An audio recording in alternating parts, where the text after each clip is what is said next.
یعنی آپ کے کمرہ جماعت میں آپ اس پریکٹس کو کریں گے.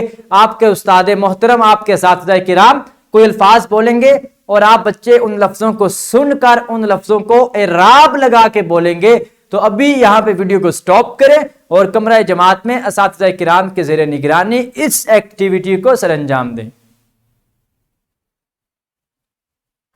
جی تو پیارے بچوں، یقیناً آپ نے اپنے اساتذہ کرام کے بولے جانے والے الفاظ کو اعراب لگا کر دوبارہ سے بولا ہوگا اور یقیناً آپ نے اعراب والے سبق کو بہت اچھے طریقے سے سمجھا ہوگا. اب یہاں ہمارے سامنے ایکسرسائز ہے. ہمیشہ کی طرح اس ایکسرسائز کو بھی آپ ان چیزوں کی مدد سے آپ اسے مکمل کریں گے جو آپ نے سبق میں لیکچر میں سنی ہیں، جو آپ نے پڑھی ہیں، کتاب میں سمجھی ہیں، اساتذہ کرام نے آپ کو سمجھائی ہیں، اور اس کی روشنی میں آپ ان تمام سوالات کو حل کریں گے. اسی طرح ان ایکٹیویٹیز کو اور ان سوالات کو بھی حل کرنے کی کوشش کریں گے. جی تو پیارے بچوں، آج ہم نے تنوین اور مد کے بارے میں پڑھا. ٹوٹل ہم نے 6 علامات پڑھی جن میں زبر، زیر، پیش، شد اور پھر تنوین اور مد. تو یہ ساری علامات ہم نے گاہے بگاہے 3 لیکچرز میں پڑھی اور آپ نے ان 3 لیکچرز کو سنا. اس کے ساتھ ہی ہمارا اعراب والا لیکچر مکمل ہوا.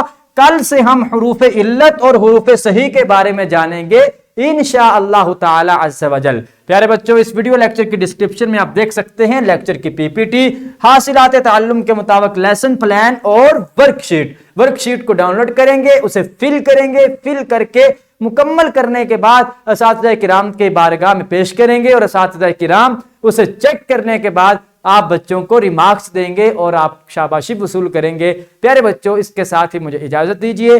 کل نئے لیکچر کے ساتھ دوبارہ آپ کی خدمت میں حاضر ہوں گے. اللہ حافظ.